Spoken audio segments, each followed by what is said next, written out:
You know how some people say revenge is a dish best served cold? Well, let me tell you about the most satisfying meal I've ever had. My name is Jessica, and this is the story of how my husband's cruelty became his downfall. It all started on a rainy Tuesday evening in Portland, Oregon. I was in our kitchen, stirring a pot of homemade chili, when my husband Marcus walked through the door. He looked exhausted, his tie loosened, his usually perfect hair disheveled. I smiled and went to greet him. "Hey, honey, how was your day at Pinnacle Tech Solutions?" I asked, reaching up to kiss his cheek. I'd love to know which corner of the globe you're watching from.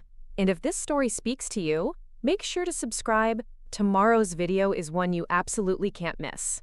He pulled away, not even looking at me. Long, stressful, the usual. I followed him to the living room, where he collapsed onto our leather sofa. "I made your favorite chili. And I have some good news to share with you." Marcus barely glanced up from his phone. "What now, Jessica?" I took a deep breath, excitement bubbling in my chest. I got accepted into the business management program at Portland State University. I can finally get my degree and maybe help you with the company someday. The silence that followed was deafening. Marcus slowly looked up from his phone, his expression cold and dismissive. "Help me? Jessica, you can barely manage our household budget. You think you're going to help me run a multi-million-dollar tech company?" His words hit me like a slap. "Marcus, I've been managing our finances perfectly fine. And I've always been good with numbers and—" "Good with numbers?" He let out a harsh laugh. "You're a waitress at a diner, Jessica. You serve coffee and pancakes. That's your level. You'll never be enough to understand what I do." I felt tears prick my eyes. "That's not fair. I've been working to support us both while you built your company. I believed in you when nobody else did." Marcus stood up, towering over me. "And I'm grateful for that. But let's be realistic here. You're not smart enough, not sophisticated enough, not enough. Period. Some people are meant to be CEOs, and others are meant to serve them breakfast. Accept who you are." Those words would haunt me for months. Not enough. He said it with such conviction, such certainty, that for a moment I almost believed him. But that night, as I lay in bed listening to Marcus snore beside me, something inside me shifted. I wasn't going to accept his version of who I was. I was going to prove him wrong. Achlo. The next morning, I threw myself into my studies with a vengeance. I enrolled in every business course I could fit into my schedule. Financial analysis, strategic management, corporate law, marketing. I devoured it all. While Marcus spent his evenings at business dinners and networking events, I spent mine with textbooks and online courses. Marcus barely noticed. He was too busy with his growing company and, as I would later discover, his growing ego.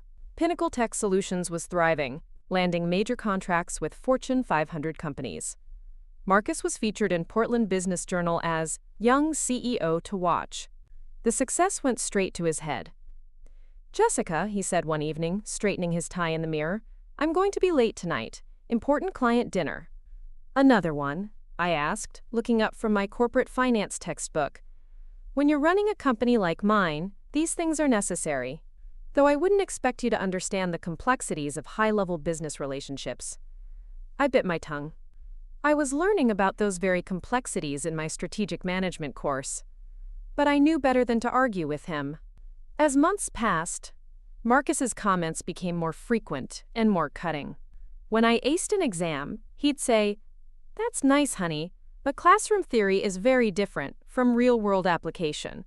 When I tried to discuss market trends I'd learned about, he'd wave me off with, "Let's leave the business and talk to the professionals." The breaking point came on our 5th wedding anniversary. I had planned a special dinner at our favorite restaurant, the same little Italian place where we'd had our first date. I wore the blue dress he used to say was his favorite. Throughout dinner, Marcus was distracted, constantly checking his phone. Finally, I reached across the table and gently touched his hand. "Marcus, it's our anniversary. Can we just focus on us tonight?" He looked up, annoyed. "This is important, Jessica. The Henderson account is worth millions." I know your work is important, but so is our marriage. I feel like we're growing apart. Marcus set down his phone with an exaggerated sigh. Growing apart? Jessica, we were never really together in the first place. You're like a comfortable pair of shoes. Familiar, reliable, but not exactly exciting. I felt my heart crack. What are you saying? I'm saying that I've outgrown you. When I started the company, you were sufficient, but now I'm moving in circles where I need a partner who can keep up. Someone who understands boardrooms and billion-dollar deals. Someone who's more. More than what? More than a diner waitress with community college aspirations. I stared at him across the table, this man I'd loved and supported for years, and realized I was looking at a stranger. I see. Don't be dramatic, Jessica. You knew this day would come. I'll always be grateful for what you did for me in the early days, but I need to think about my future now, the company's future. That night, I made a decision that would change everything. I wasn't going to leave Marcus. Not yet. Instead, I was going to become exactly what he said I could never be. I was going to become more. I started by reaching out to my Uncle Raymond, my father's brother who lived in Seattle. Uncle Ray had always been the family success story. He'd built a small investment firm into a major player in the Pacific Northwest. We'd lost touch over the years, but I knew he'd always believed in me. Jessica, his voice boomed through the phone when I called. It's been too long. How are you, sweetheart? I'm good, Uncle Ray. Actually, I was hoping to get some advice from you about business and investments. Of course. You know I'm always happy to help my family. What's on your mind? I told him about my studies, carefully leaving out the details about Marcus's treatment of me. Uncle Ray was impressed by my dedication and my grades. You know, Jessica, I've been looking for someone to help me with some of my smaller investments. Someone smart and hungry. Would you be interested in a part-time consulting position? My heart raced. Really? You'd trust me with that? Honey, you've got your father's sharp mind and your mother's determination. Plus, a fresh perspective is exactly what I need. We'll start small, analyzing potential investments, researching companies, that sort of thing. But I have a feeling you're going to surprise us both. Working with Uncle Ray opened up a whole new world. I learned about private equity, venture capital, hostile takeovers, and strategic acquisitions. I spent my days at the diner and my evenings studying, but now I also spent my weekends in Seattle, learning the investment business from the ground up. Marcus never asked about my weekend trips. He assumed I was visiting family, which was technically true. He was too busy with his own success to pay attention to what I was doing. That's when I started noticing things. Marcus's late nights, his secretive phone calls, the way he'd quickly close his laptop when I walked into the room. At first, I thought it was just business paranoia. But then I started paying attention to the details. Rock. The lipstick on his collar wasn't my shade. The perfume smell that lingered when he came home from client dinners. The way he'd started working out and buying expensive clothes. The credit card bills for restaurants I'd never been to, and hotels in the city. Chasm. I could have confronted him. I could have screamed, cried, demanded answers. Instead, I did something much more strategic. I started documenting everything. Meanwhile, my work with Uncle Ray was going incredibly well. I had a natural talent for analyzing companies and identifying undervalued opportunities. Within 6 months, I'd helped him identify 3 major investments that returned over 200% profit. Jessica, Uncle Ray said during one of our Saturday meetings, I want to offer you a full partnership. You're wasted on that diner job. I appreciate that, Uncle Ray, but I'm not quite ready to make that leap yet. Any particular reason? You're clearly talented enough. I chose my words carefully. Let's just say I'm working on a long-term project that requires some patience. Uncle Ray smiled knowingly. Ah, I see. Well, whenever you're ready, the offer stands. In the meantime, I have something interesting to show you. He pulled out a thick folder. I've been approached about a potential acquisition. Tech company based in Portland. Very promising, but the owner might be getting in over his head. The company's called Pinnacle Tech Solutions. My heart stopped. Pinnacle Tech Solutions? You know it?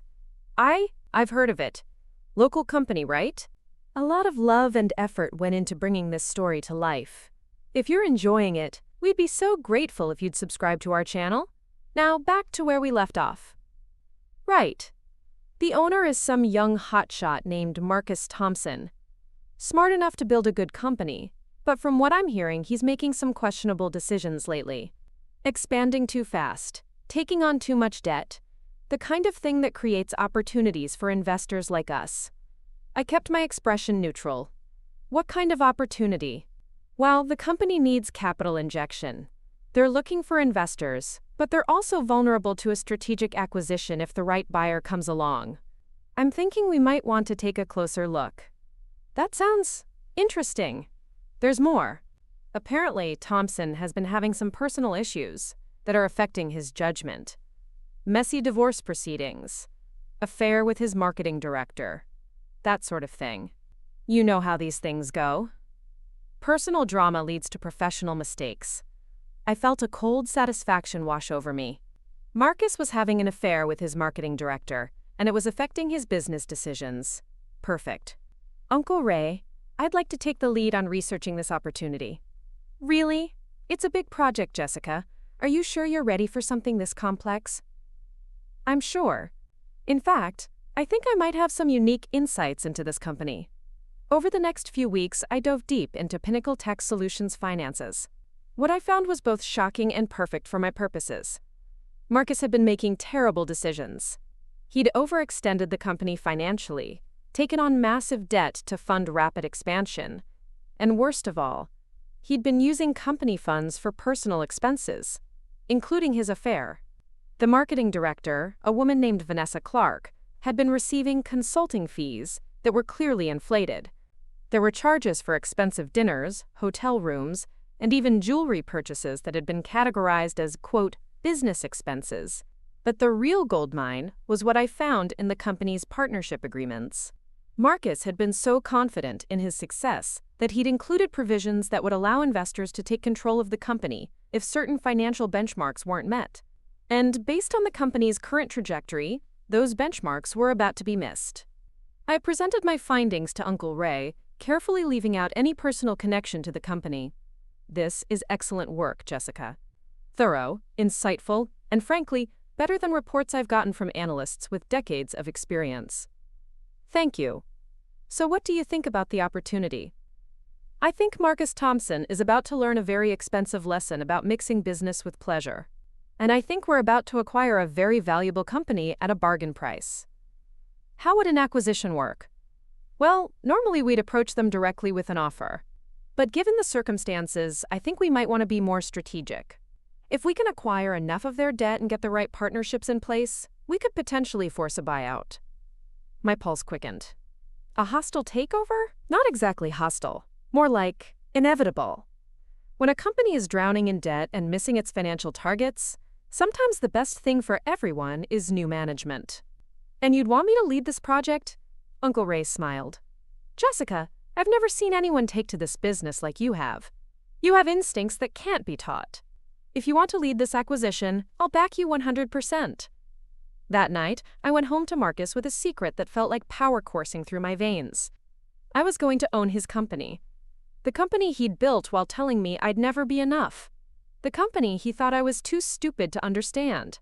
Marcus was in his study when I got home, working late as usual. I knocked on the doorframe. Horace. How was your day? I asked sweetly. Horace. He didn't look up from his computer. Stressful. The company's going through some growing pains. Anything I can help with? He finally looked at me, and I saw the condescension in his eyes. Jessica, I appreciate the offer, but this is complex financial stuff, way over your head. I'm sure you'll figure it out, you always do. That's right, I always do. I smiled and kissed the top of his head. I believe in you, Marcus. If only he knew how much I believed in him. Believed in his ability to destroy everything he'd built through his own arrogance and stupidity. The next morning, I called Uncle Ray. I want to move forward with the Pinnacle acquisition. Excellent. How do you want to structure it? I want to do this quietly. I don't want Marcus Thompson to know what's happening until it's too late to stop it. I like your way of thinking. We'll set up a shell company to make the initial approaches. Keep everything anonymous until we're ready to reveal ourselves. Perfect. And Uncle Ray? When this is all over, I want to be the one who delivers the news to Marcus Thompson personally. Any particular reason? Let's just say I want to make sure he understands exactly what happened to his company.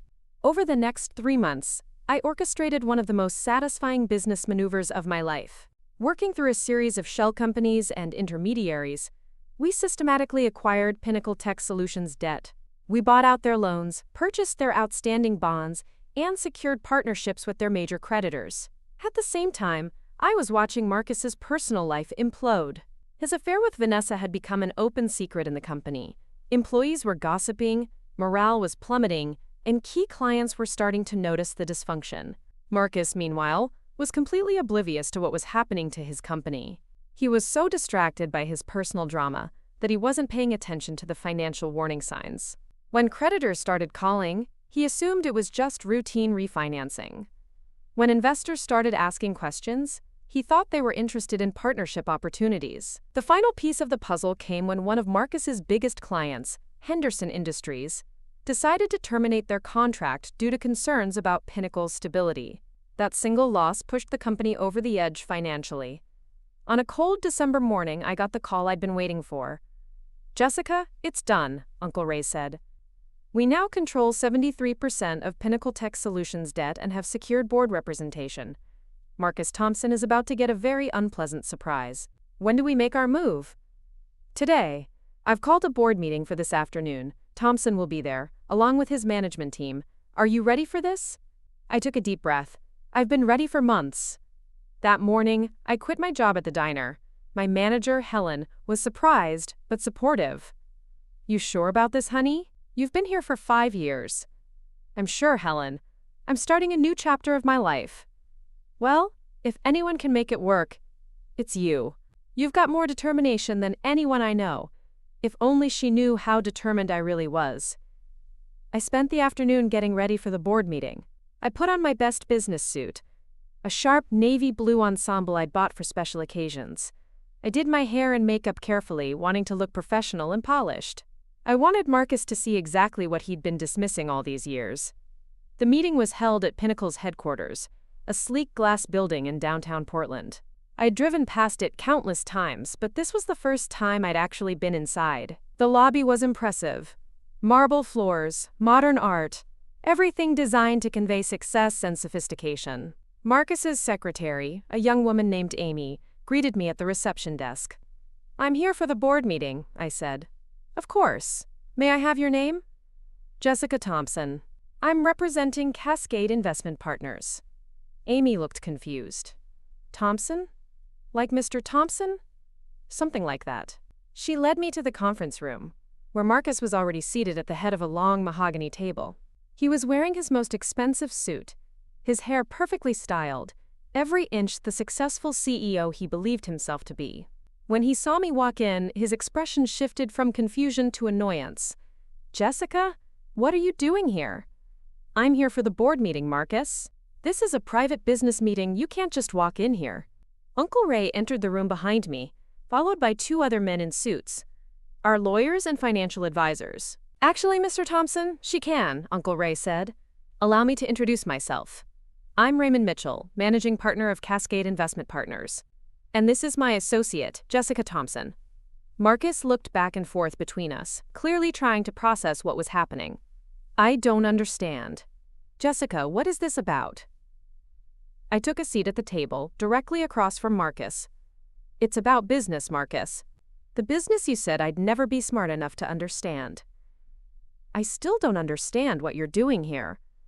Uncle Ray opened his briefcase and pulled out a thick folder.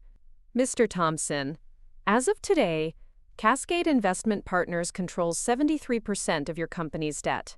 We also hold significant equity positions acquired through various investment vehicles." Marcus's face went pale. "What are you talking about?" "I'm talking about the fact that your company is bankrupt, Mr. Thompson. You've missed 3 consecutive quarterly financial targets, defaulted on 2 major loans, and violated several fiduciary agreements." "That's impossible. I would have known." "You would have known if you'd been paying attention to your business instead of your personal affairs," I said quietly. Marcus stared at me. "Jessica, what do you know about any of this?" "I know everything, Marcus. I know about the company's financial problems. I know about your affair with Vanessa Clark. I know about the company funds you've been using for personal expenses. I know about the Henderson contract you lost due to your negligence. How could you possibly know? Because I've been watching, Marcus, for months. While you were telling me I'd never be enough, I was becoming more than enough. I was becoming your worst nightmare. Uncle Ray slid a document across the table. This is a formal notice of debt collection and management restructuring. Effective immediately, Cascade Investment Partners is assuming operational control of Pinnacle Tech Solutions. Marcus grabbed the document, his hands shaking. This can't be legal. It's completely legal, our lawyer said. Your partnership agreements include provisions for investor control in the event of financial default. Those provisions have been triggered. So what does this mean? Marcus asked, his voice barely above a whisper. I leaned forward. It means that I am now the majority owner of Pinnacle Tech Solutions. It means that your company, the company you built while telling me I wasn't smart enough to understand business, now belongs to me. Marcus looked like he'd been hit by a truck. You can't be serious. I'm completely serious, and effective immediately, you're terminated from your position as CEO. You can't fire me. This is my company. Was your company, Marcus. Now it's mine. The room was silent except for the sound of Marcus's heavy breathing. He looked around the table, desperately seeking support, but found none. Jessica, please, can we talk about this privately? No, Marcus. We're well past private conversations. This is business now. But I don't understand. When did I become smart enough to pull this off? When did I become sophisticated enough to understand high-level business transactions? When did I become enough? Marcus's face crumpled. I never said. You said I'd never be enough. You said I was too stupid to understand what you do. You said I was meant to serve people like you breakfast, not sit at their table. I was wrong. I was completely wrong. Yes, you were, and now you're going to pay the price for that mistake. Uncle Ray cleared his throat. Mr. Thompson, you have 30 minutes to clear out your office. Security will escort you from the building.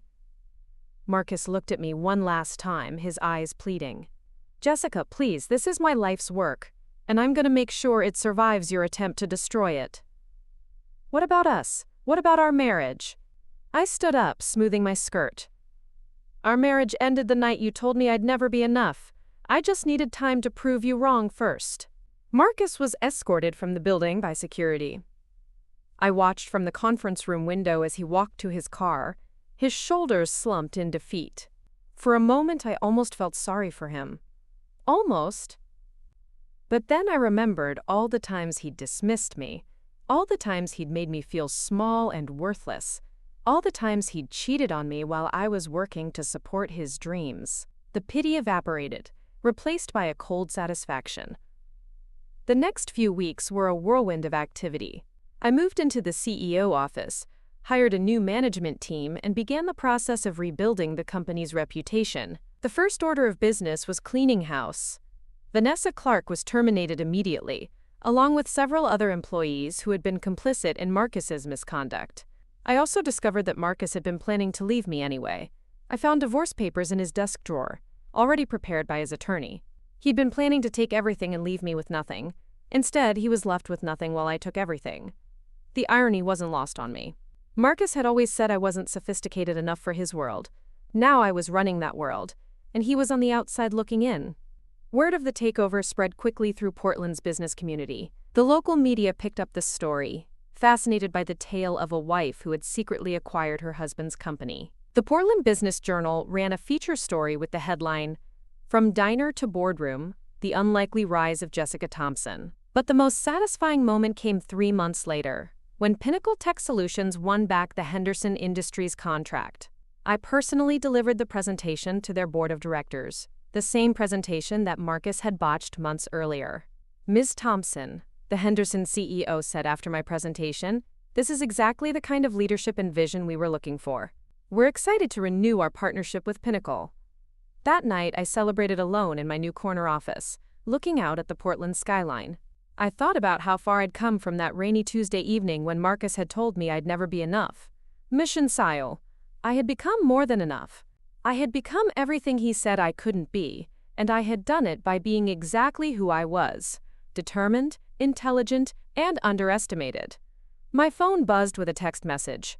It was from Marcus. I heard about Henderson. Congratulations, you were right. I was wrong about everything. I stared at the message for a long time, then deleted it without responding.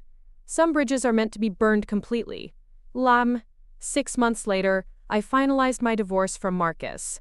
He tried to claim half of Pinnacle Tech Solutions, but my lawyers quickly shut that down. The company I now owned had been acquired through my work with Uncle Ray, using resources that had nothing to do with our marriage. Marcus walked away with whatever personal assets he had left, which wasn't much after his poor financial decisions. I heard through mutual friends that he'd moved to San Francisco, where he was working as a consultant for a tech startup. A significant step down from CEO, but probably the best he could do given his reputation in Portland. As for me, I threw myself into running Pinnacle Tech Solutions with the same determination I'd applied to everything else in my life.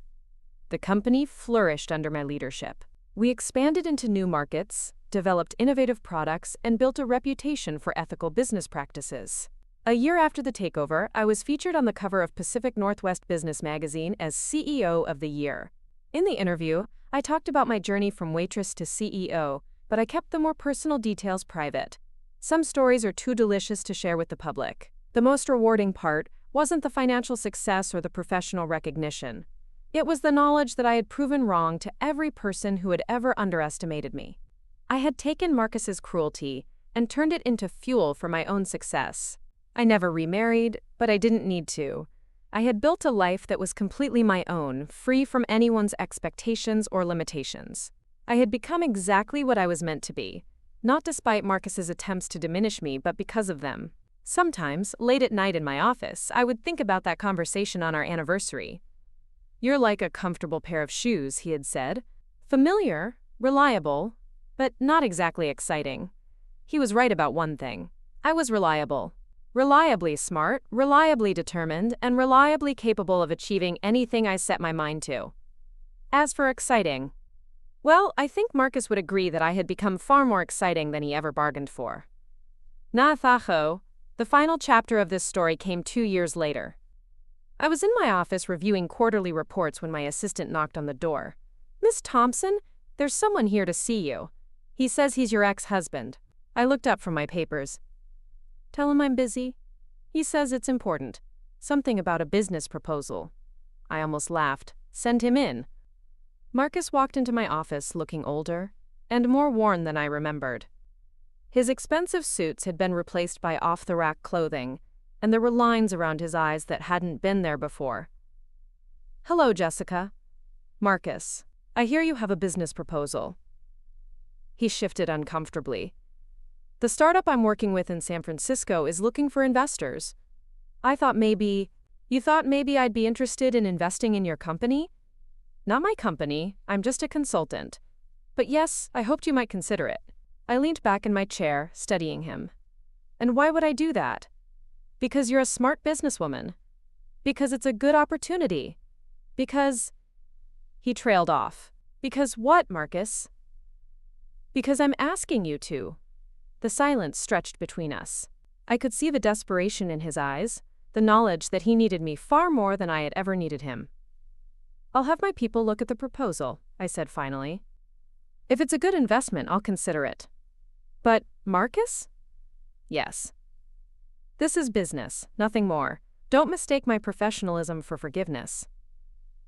He nodded, understanding. "I know. And Jessica? For what it's worth, I'm proud of what you've accomplished. You've become everything I said you couldn't be." "No, Marcus. I've become everything I always was. You just weren't paying attention." After he left, I sat in my office thinking about how much had changed. The scared, hurt woman who had served him chili on that rainy Tuesday evening was gone. In her place sat a confident, successful CEO who had built an empire from the ashes of her marriage. Marcus had been right about one thing. Some people are meant to be CEOs. He just hadn't realized that I was one of them. I never did invest in his startup. The business plan was solid, but I had better opportunities to pursue. Besides, some lessons are too important to soften with second chances. Today, Pinnacle Tech Solutions is one of the most successful companies in the Pacific Northwest. We've expanded internationally, gone public, and created thousands of jobs. I've been featured in Forbes, Harvard Business Review, and countless other publications. But my favorite recognition came from an unexpected source. Last month, I received a letter from a young woman named Sarah, who had read about my story online.